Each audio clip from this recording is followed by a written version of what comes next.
Can you start a podcast with me, please? I need something to do.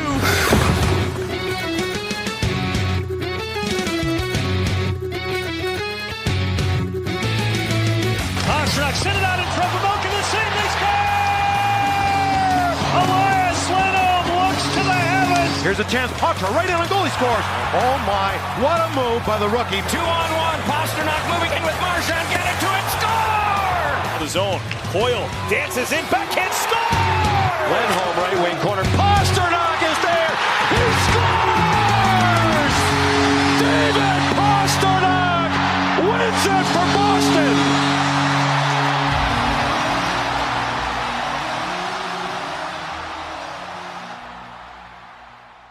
Welcome in, everyone, to another episode of Bruins Tape to Tape. I'm your host today, Caroline with a K, and it is November 10th.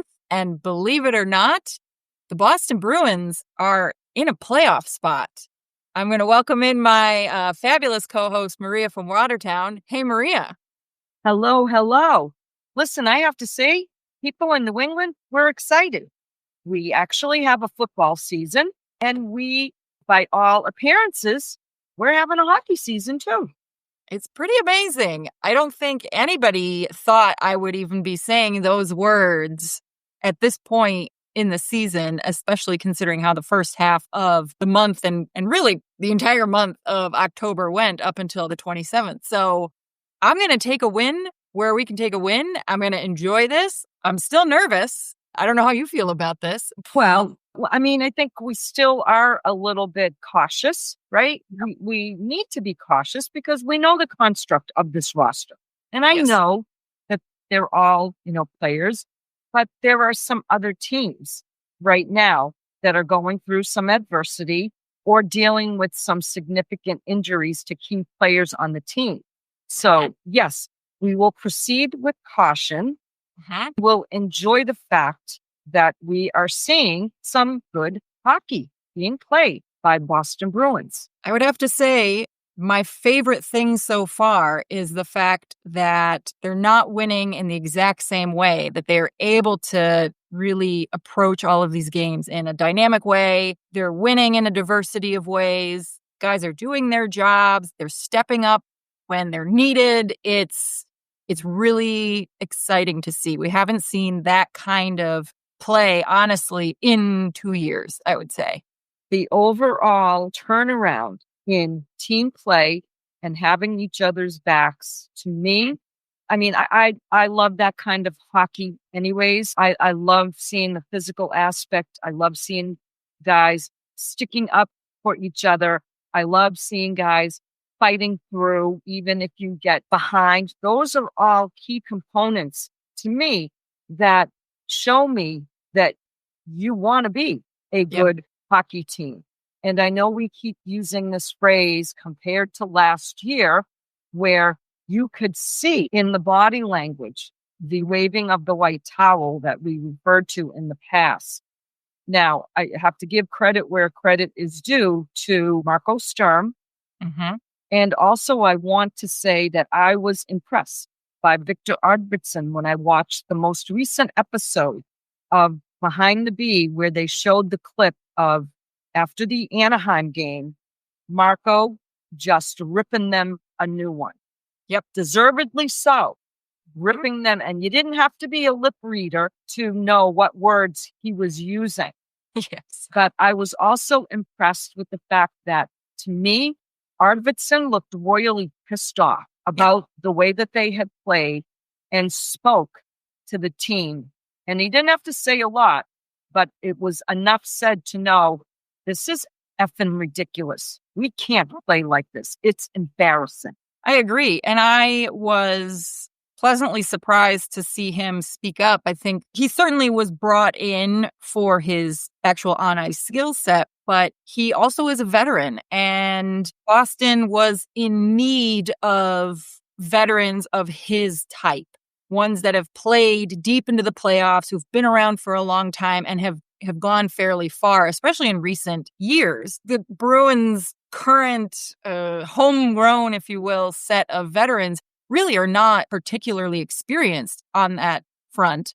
And so for him to come in and be able to actually lend that voice, I believe we even discussed that a little bit in his player profile, that was something that he would also be offering off the ice. And we certainly saw it. And then what I really loved about seeing that a little bit after the fact of knowing obviously what happened after that moment was he put his money where his mouth was, and he's been on fire since that game. He's scored, I want to say, at least 3 goals since then, and he continues to just be where he needs to be. He's involved in the plays, and he's a legitimate threat out there. So I agree with you. And I think, we'll likely talk about this, but I think that injury to Casey Mittelstadt doesn't come at a great time because they were really developing some good chemistry. So hopefully that is just a short term absence for Casey Mittelstadt. But I was impressed.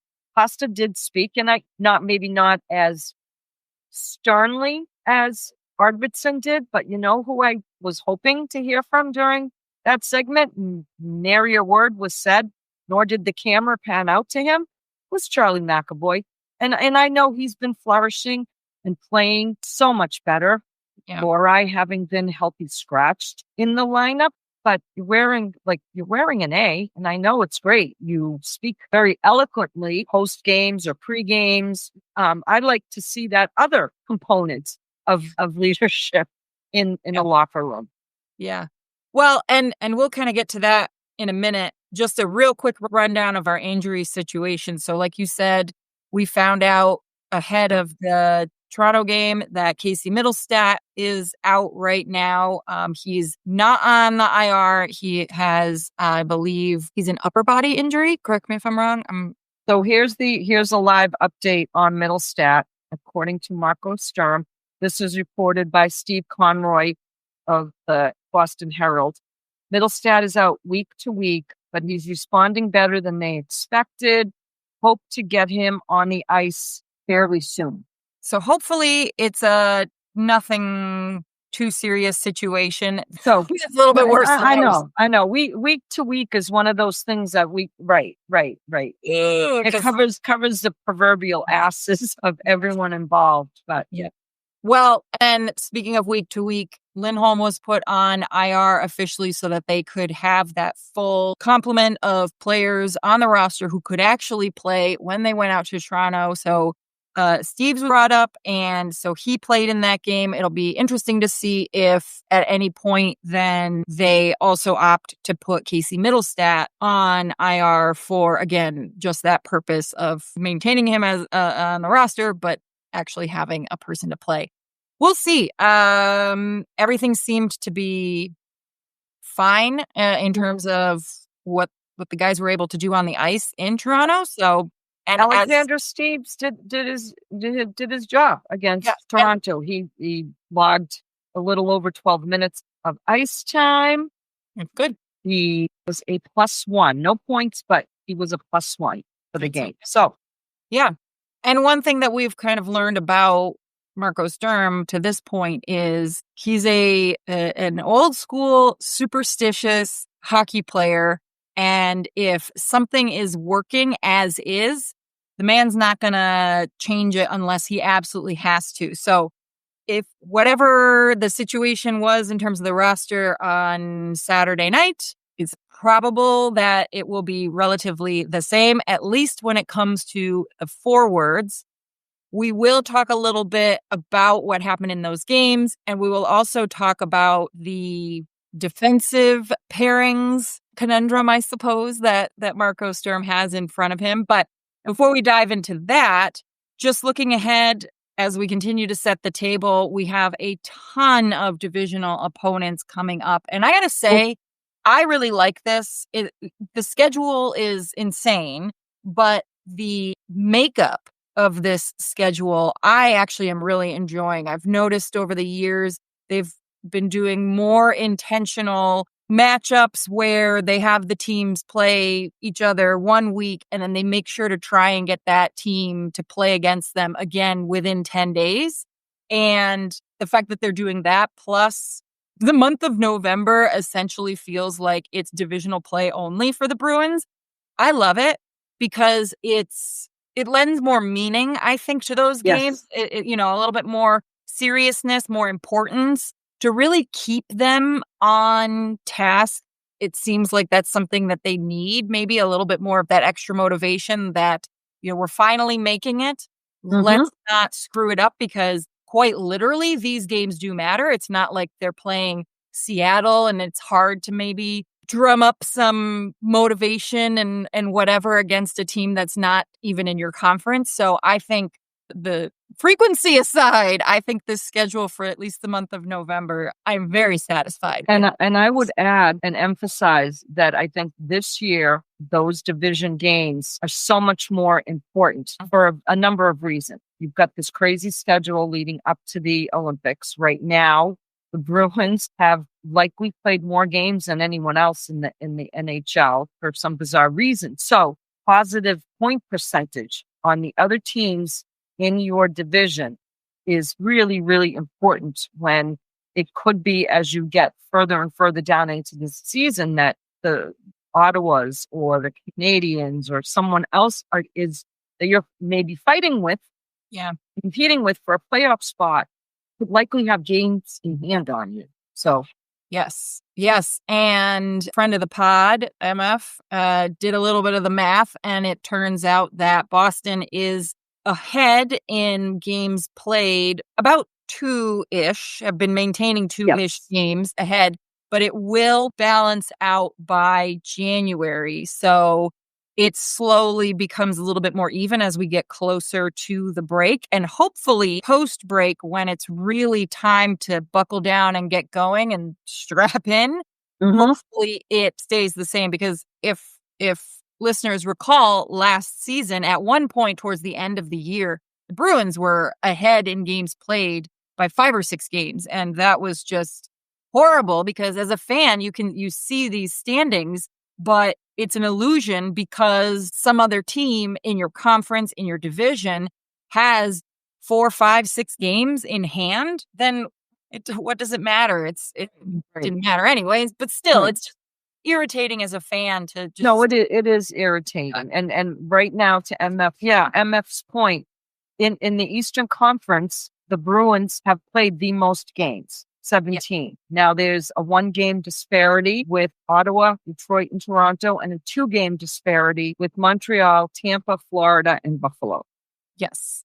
Yep. They continue this positive trend, build in those breather points, if you will, and get themselves into a position where it doesn't matter that they are 2 games up over everyone else.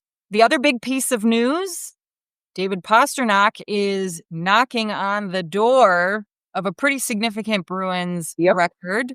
He's about to score his 400th goal in his career, and he is 3 goals behind Nifty in terms of the franchise goal record. I hope he gets it Tuesday night against the Maple Leafs because he has stuck a dagger in their heart on more than one occasion. And wouldn't it be appropriate for him to score like the game-winning goal or a goal? Hopefully it won't get to overtime, but a significant goal against the Maple Leafs on Tuesday night.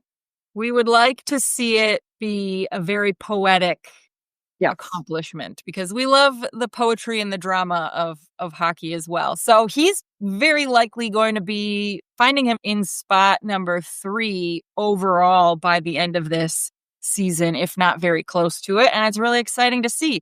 And in my opinion, I feel like this year with the incredible rise of Morgan Geekie, I don't know if this is kind of your take in how you're watching these games. I certainly am getting a little distracted by Morgan Geekie because obviously he's just killing it out there.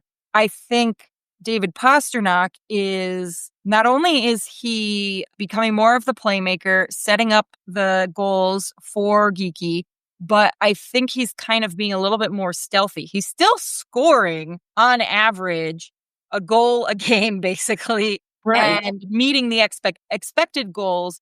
But I think this is something that the Bruins have not had in a long time, in which in Morgan Geekie, fans hopefully players on the ice might forget about David Pastrnak just a tiny bit to make him that much more dangerous. And I think that that's really exciting because if you forget about him for a second, he is going to embarrass you. And I just pulled up the standings, and right now, Morgan Geekie is tied for third in the league with goals, tied with currently Sidney Crosby and Bo Horvat, and then there's Morgan Geekie.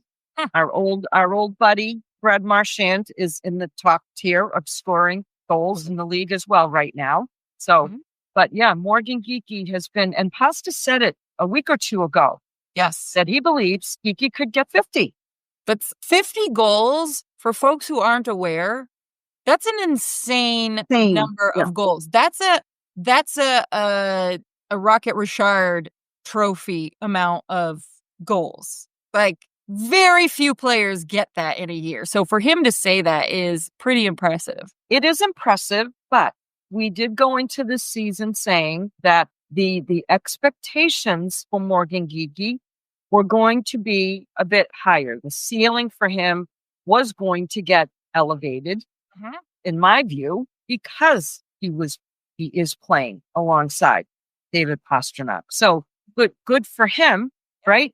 Good for him for doing what many of us hoped and expect him to do, right? Yeah. And hopefully it will continue throughout the course of the season, because we said as well, in order for this team to have any type of success this season, that we needed increased point production from specific players, and that included Morgan Geekie, Pavel Zacha, and Elias Lindholm, not just David Pastrnak. Right. And folks need to remember that as well as Morgan Geekie did last year, he did all of that from effectively January till April. As did Pasta. He was a madman. Now, the two of them have been together since October. That's an additional, basically 3 full months together compared to what they had last year. So we can only assume that number is, whether it's points, it's going to be higher than it was last year. And that's great to see. You love to see it. So now here's just my quick caveat for those guys, though. They do need to be better with their defensive approach to things.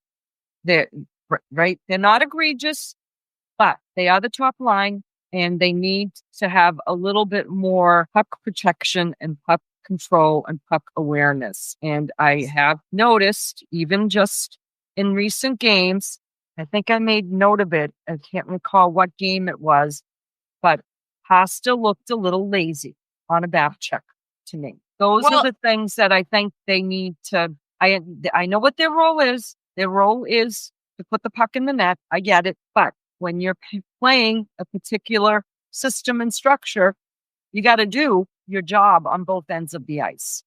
Yes. Yeah. And the things that we lost when we get away, Charlie Coyle was a player, a forward that had incredible puck possession. And there certainly isn't a player on this ice that has his degree of puck possession. I'm just glad that they're getting pucks in the net, because it felt like forever that they just couldn't even do that. So, well, I mean, in fairness to them, when they score when they're scoring 4 or 5 goals in a game, that should be enough to win a hockey game. But when you play like crap, as they have been in your own end, it's not going to win you many games. Exactly. And before we get to the Toronto game, I know I said it on the Snapshot. Jesus Christ. Like, we had problems with our defensive structure to start the season. What a shit show they are in their own hands. We'll get to that for sure. But let's take a quick tour around the rink. Just some news in the world of hockey. So it was Hockey Hall of Fame weekend. Zdeno Chara is officially a member of the Hall, alongside Jennifer Botterill, Anna Decker, Duncan Keith, Alexander McGillney, Jack Parker, Danielle Savage, and Joe Thornton, alongside Zdeno Chara. So some pretty damn good company there. Obviously. Always, obviously. So in addition to that, a future Hall of Famer, Alexander Ovechkin, scored his 900th career goal. And Jordan Binnington proved that he continues to be a complete ass by trying to steal said puck. He's a dickhead. He's just a dickhead. You know, when the official, and I heard some guys on NHL Network trying to make excuses. Maybe he was just mad that it was scored on him. No, the ref had to go over and skate over to him and say, "You got to give me the puck back, you dickhead." Like, what a jerk. Trust me, no one should ever think that he's doing anything in jest because he's a horrible human. The Ducks have also won 7 in a row, so I don't know what's happening over in Anaheim. Since they beat the crap out of the Bruins, they've been on a tear. I know. It's going to be interesting to see how long they can maintain that because they're up against the big boys with aren't the Bees going out to the West Coast at some point soon here? Yes, they are heading out to California soon, so it'll be very interesting to see what happens. The Rangers continue to be winless at home, so that's a great way to spend their centennial year. They cannot seem to score any goals at home, and I believe you were mentioning to me earlier today that the fans seem to be turning on their goaltender. Yeah, the fan base, there seems to be a lot of criticism on Shesterkin, and again, and I know why. We can do the same thing here in Boston. Jeremy Swayman is viewed as the $8 million man. He's supposed to be the guy. Shesterkin is the guy in New York. But when your team can't score goals at home, what the hell do you expect from your goalie? And it's so bizarre because the Rangers are a good team on the road. Yeah. Well, you still have to win home games to make a difference. It's just and again, we see the Rangers here the day after Thanksgiving, which is, good job done by the NHL finally to realize that should be the marquee game for the day after Thanksgiving, 1:00 after Thanksgiving, Bruins Rangers. So it'll be interesting to see they can start stringing together some wins at home. Well, I'm okay if they don't, because if the playoffs started today, your Boston Bruins are currently, as of, November 10th at 11:30 in the morning, they're in second place in the Atlantic. That's not a bad thing at all. We've got Montreal and Ottawa in the mix, Carolina, New Jersey, Pittsburgh of all teams on the East Coast, and Colorado, Dallas, and Chicago. Talk about surprising. I think that's been a big surprise. Yeah. Yep.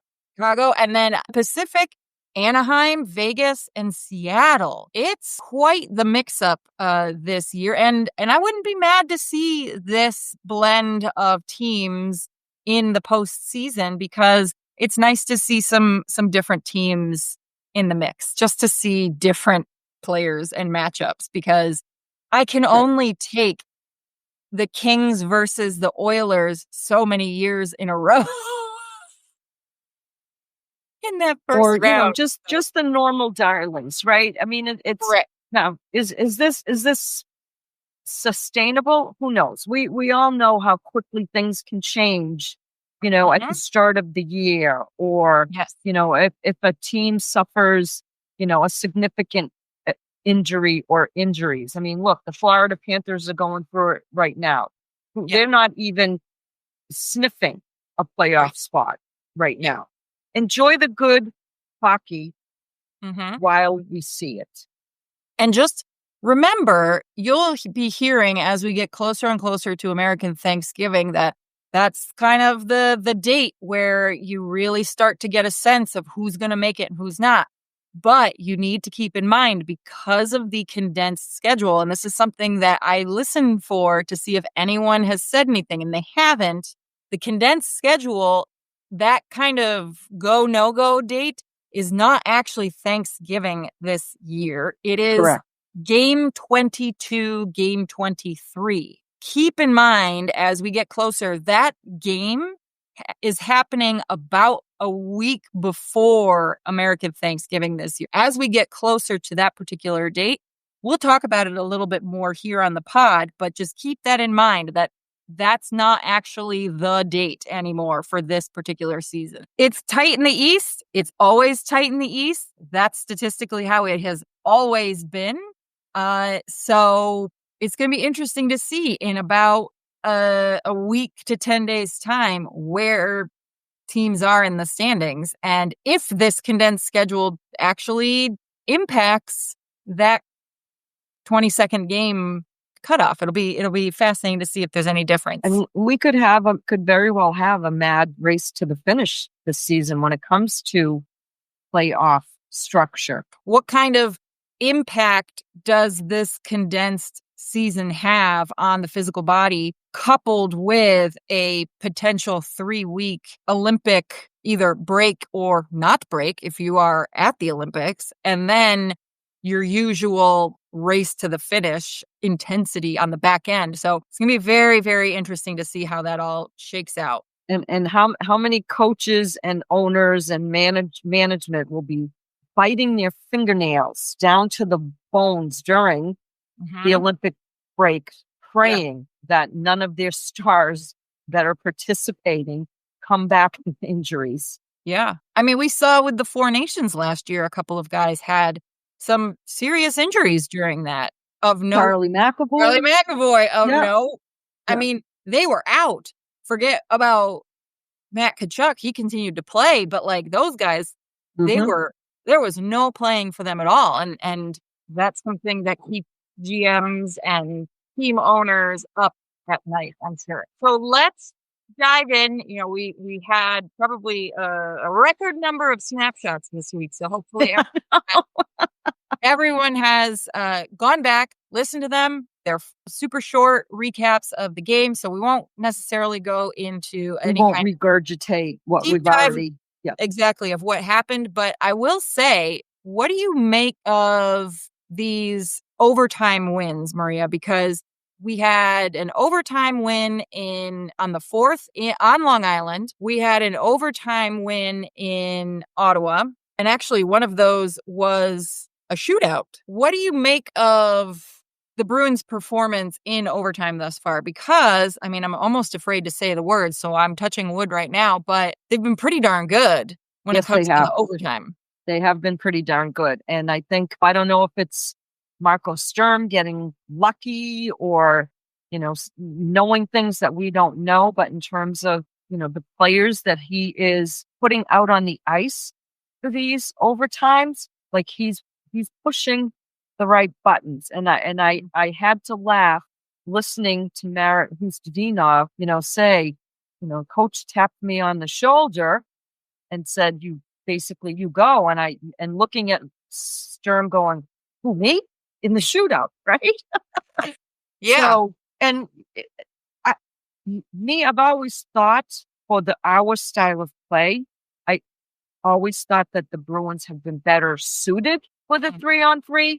I mean, overtimes than the shootouts. I hate the shootout for very philosophical issues that I have with the NHL on this. But let's face facts. The Bruins have sucked in the shootout as far as I can see. So overtime suits them better.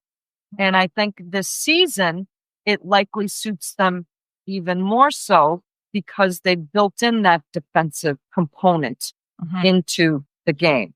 Yeah. Now, I will say in one of the shootouts, one of the overtimes, might have been the Ottawa one, Charlie McAvoy. Yes. This pissed me off because, as Charlie is wont to do, he overthinks. Yes. He overthinks. So when he brought the puck back out and then took it down again, I was glad to see that, he was going to be more aggressive with the play. And that's how they won the game against Ottawa with the aggressive play he made and Pavel Zacha put it in. So I don't know. I prefer the overtimes than the shootouts, again, because I think our team is better suited to that level of play. I agree. They do well when there's lots of space. And I think you bringing up Chucky's, overthinking and the extra passing and, desire, we like to call it the desire to be fancy, reminded me of that has been a problem in previous seasons. Knowing that much of this team is quite new, it's a fresh team, but then I still see that issue crop up from time to time in games. And it makes me then think this is an issue or a habit or whatever that is ingrained in some of these longer term Bruins players that is just difficult to get rid of. And that was a case. And I'm going to be paying attention now a little bit more when that happens to see when there is that extra pass or they're trying to be perfect or get the perfect shot.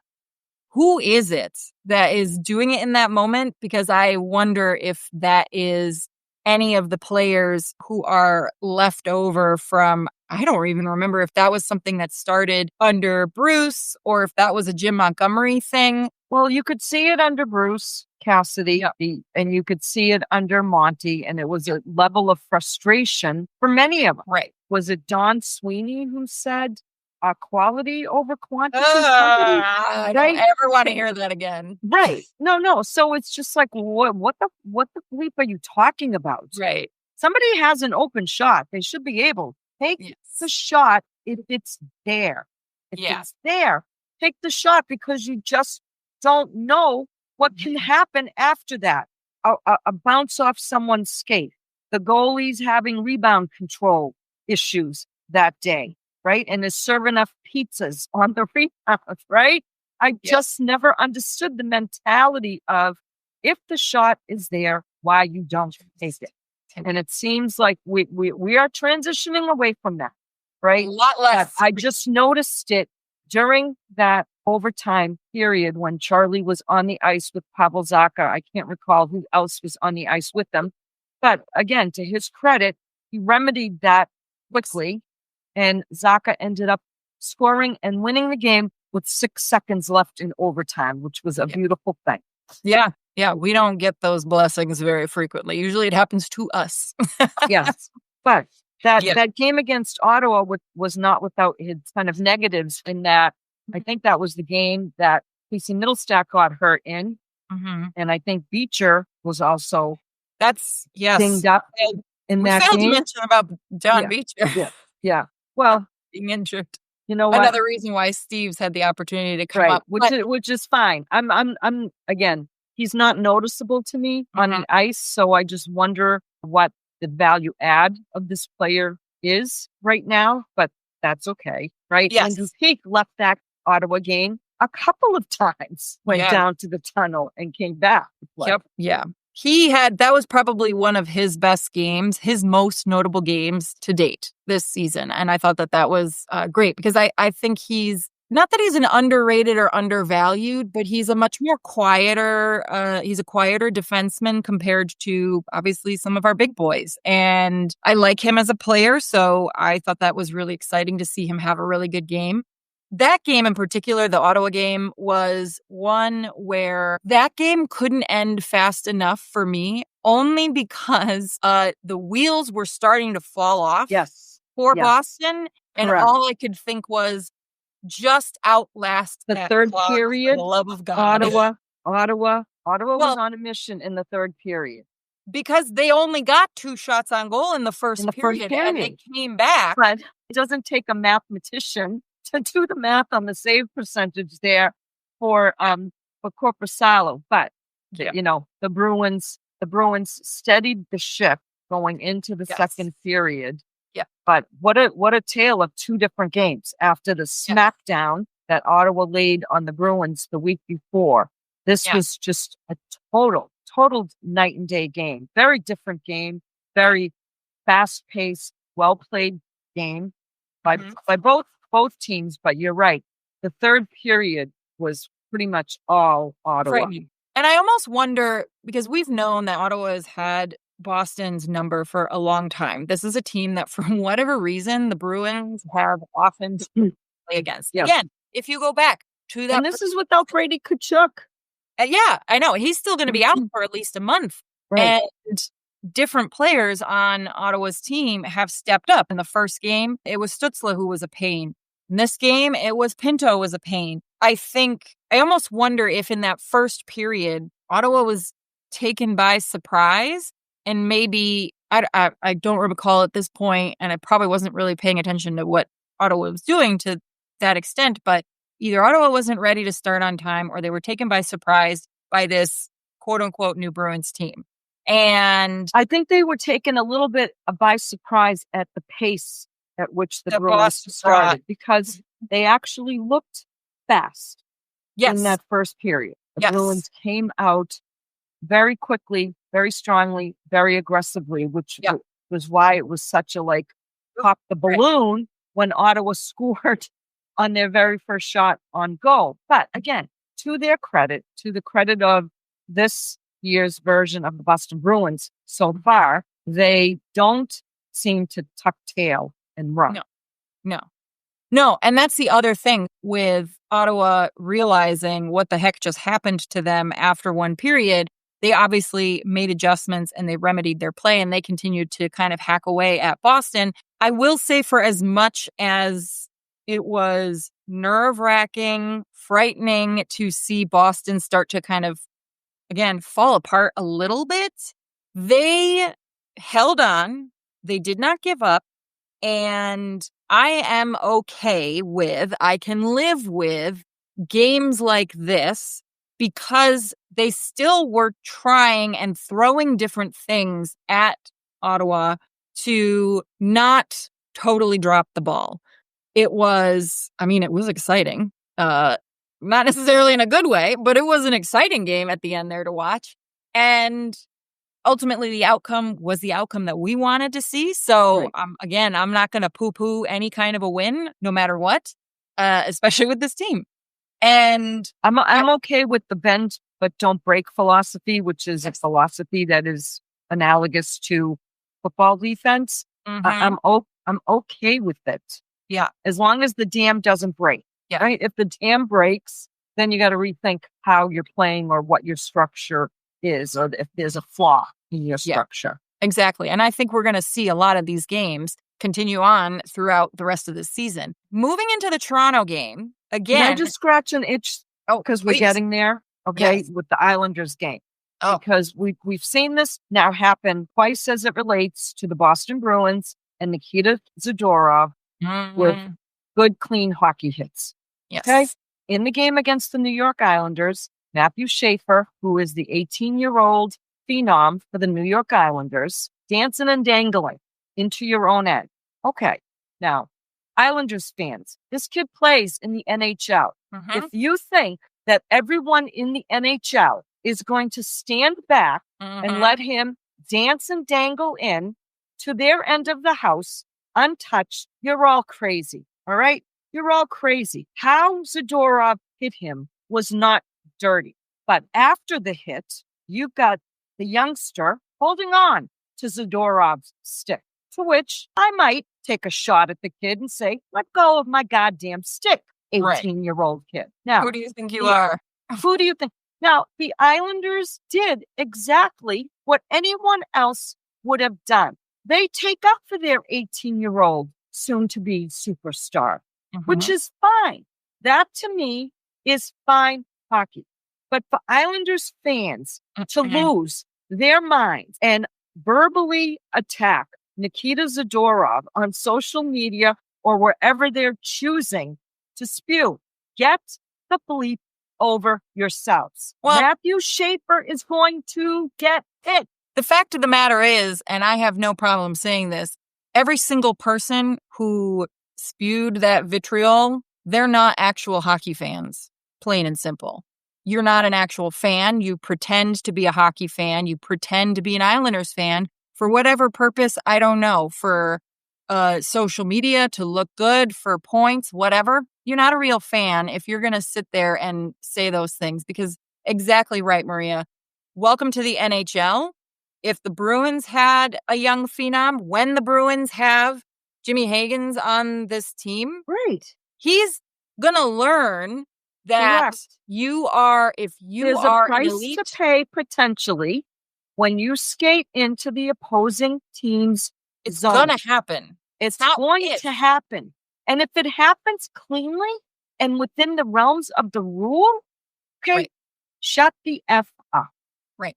If Nikita Zadorov had left his feet with his size, and blasted or pasted Schaefer into the boards, I would look Nikita in the face and say, you're a fucking idiot for doing that. Excuse my French. I'm bored and I'm tired of it. This whole thing of now fighting after clean hits. Yeah, that's idiotic. Is this a new thing? Like, did I miss a memo or something? I don't know. People I don't know. hit hard in the league. So now we're going to start fights every time a player gets hit cleanly. Right. It happened in the Toronto game. Now, to me, those are different, and maybe you can call me a hypocrite. They're different scenarios because the Islanders veterans are taking up for their young player. Okay, I'm all right with that. In the Toronto game, no. Scott Laughton's not a first-year player. So now what? Zadorov wasn't supposed to lay a check on him because it was his first game back after being injured? Right. Come on. What are we doing here? And what are you Are we playing a man's game here? What are you thinking as a veteran of the game? Yeah, it's a smart idea to go after the tallest, biggest guy in the league. I'm going to do that. That sounds like a smart idea. Dude, what are you doing? What are you doing? And again, if the hits are questionable, because I endorse vigilante justice, okay? It's part of the game. Yes. I endorse it. Part of the game. And I wish that they would go back to the days where they let the players police themselves on the dirty hits. Right. Because the league doesn't do it well. Right. They don't. They suck at it. So I'm okay with that vigilante justice. But now it seems like it's being taken to a different level where now if it's a good, clean hockey hit, we got to pay back for this? Like what? Okay, the payback is your big defenseman or your strong forward, go out and lay a clean hit on another player on the team. Right. That's what hockey is. Hitting is part of the game. And there's a way to do it cleanly and send a message. 100%. I'm done with my tangent. No, and it's a fair tangent because ultimately at the end of the day, regardless of the type of hit, I don't support fans being vicious, disgusting people. And then especially when it comes to laying a clean hit, I'm sorry, you need to then reconsider if you're an actual hockey fan because then you clearly don't understand what this game is and what's supposed to be happening out on the ice. But that's just me. Let's put these kids in bubble wrap while they're playing. Like, is that what we're going to do? We'll just quickly gloss over the Toronto game because we have part 2 obviously coming up on Tuesday. The Stolars surprisingly had just a terrible game. The man couldn't track the puck to save his life. And they brought in their, I don't even know how long he's going to be their backup goalie because Wall has recently been brought back up to the AHL for a conditioning stint and they let Casey Primo go off on waivers, but Swayman was incredible. The Bruins. He was the best player on the ice in the third period, hands down. Best player on the ice in the third period. The biggest thing, though, I think, besides, of course, the beautiful goal by Fraser Minton and it being just obviously perfect. And again, that's the poetry of hockey right there. His first game back since being traded to Boston. I have to say, I loved that we didn't hear the names Matthews or Nylander until literally the very end of the game. The only big name that we heard throughout the game was Tavares. Yeah. And can I tell you, until Nesson solved your problems in Toronto. Until Nesson panned out on him in a face-off draw in the third period, I didn't even know that he was playing. I had to ask the Discord group because, I had to step away a couple of times during the game. And I'm like, did I miss like an announcement that he's not in this game? For all the talk about how good Toronto is in the face-off dot, they stink. The Bruins face-off percentage was much better. Oh, yeah. Than they were better on the rush. They were better in the net. They were better at the face-off dot. Their defense stinks. I know Stolars looked like a deer in the headlights the whole game, but their defense stinks. And I want to point out that yesterday, the Carolina Hurricanes were in Toronto. It was the one game that Toronto had between playing the Bruins on Saturday and playing on Tuesday. The Leafs lost. Great. However, I want to point out something because you talk about defense. The Carolina Hurricanes, as we know, are very aggressive with their shots on goal. They had 47 shots on goal against Toronto. The Bruins had 39 shots on goal against Toronto. And when the Hurricanes were in Boston, Boston held them to 29 shots on goal. So that just gives you a really good example of just how bad the Leafs defense actually is. And you know what? A couple of better shots or a little bit of puck luck, that game would have been out of reach for Toronto. Mhm. That game would have been out of reach if we had the opportunity to have buried a couple of more of the shots that the Bruins had put on Stolarz before he got pulled. And Hildeby played in last night's game as well. And the Leafs were leading going into the third period. So I just love that little bit of schadenfreude. The last piece about defense that I wanted to kind of get your take on was, so this was Mason Lohrei's first game back because he was necessary because Charlie Mack was not able to travel with the team. First, give me your hot take on how Mason Lohrei did. And then I want to know, do you think is the reason why Lohrei performed the way that he did because Chucky was not there?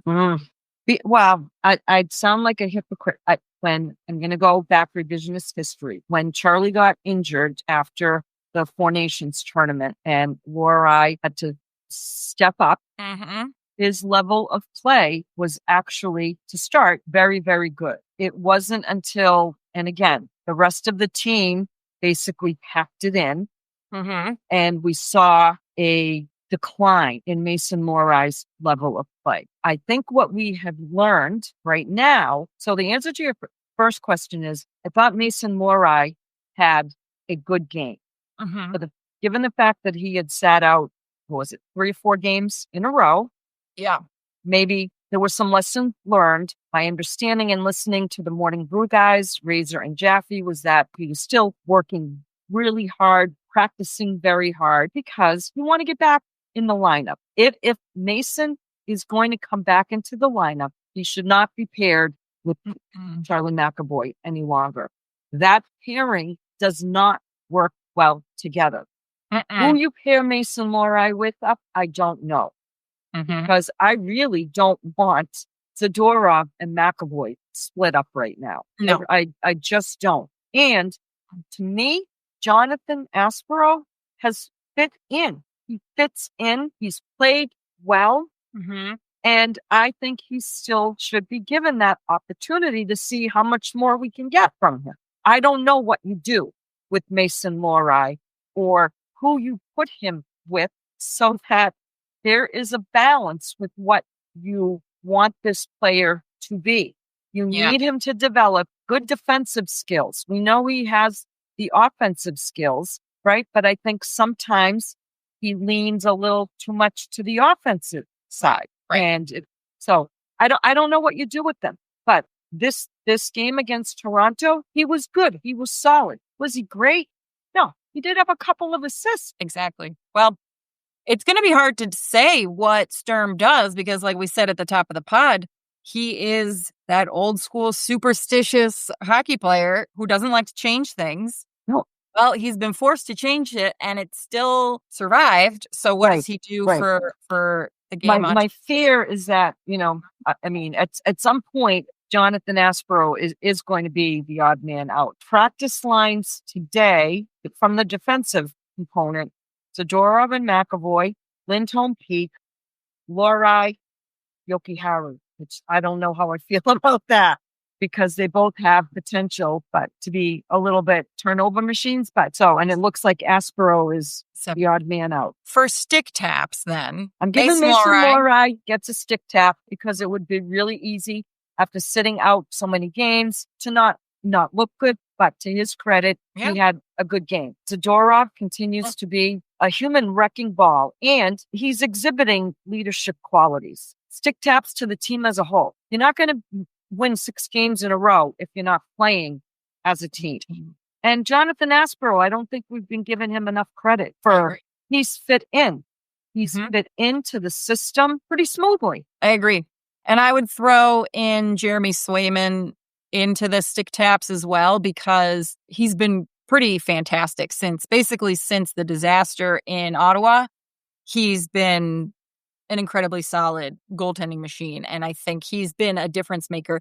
And as well as, again, Korpisalo, too. I mean, the two of them continue to be significant pieces in making a difference and giving this team the opportunities that they need to either take a game back, maintain a lead, continue to be a critical cog in this machine. Who's in the box? Penalty box. But the Bruins are still hurting themselves with friggin' penalties. And case in point, the 3 goals that were given up to the Maple Leafs on Saturday, 2 were clearly power play goals. And for the most part, the Bruins have done a good job killing off the majority of those penalties. It wasn't until they got caught late in the waning seconds of those penalties running around in their own end where it cost them goals. And the third goal was an even strength goal, but it came almost immediately as the Bruins got their guy out of the box and back on the ice. They just need to stay out of the friggin' penalty box. They sometimes too get a little bit herky-jerky in their own end when a team is slopping the puck around quickly. There's still a level of confusion that seems to happen there, where someone thinks they need to do something more than they should be doing, and then it causes a domino effect for everyone else. So I agree. I'm going to throw the refs in too because, also they've been kind of terrible lately. Yeah. So looking ahead for the coming week, we've got the Leafs again at home, the Senators once again, and then we have yet to see the Montreal Canadiens. The new and improved Montreal Canadiens, folks. Yeah. Boy, oh boy, did they hit the ground running after a pretty great postseason for a team that is growing and improving by the year. So that's a great thing to see. We will keep up with our snapshots as best as we can. So keep an eye out on those. And any final thoughts from you, Maria? Yes, just quickly, I want to wish our friends in Canada, our veterans in Canada, a happy Veterans Day that was celebrated this weekend in Canada, and for our U.S. veterans on November 11th. Thank you all for your service. You've given us the opportunity to do this as a result of your efforts on our behalf. So thank you. Absolutely. Well, and as always, of course, Bruins fans, make sure you like and subscribe for more content, and be sure to leave a rating and review to help other Bruins fans find us.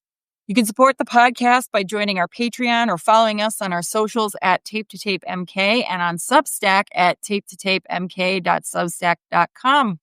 And, well, as always, as my sweatshirt says, go Bees! Go Bees!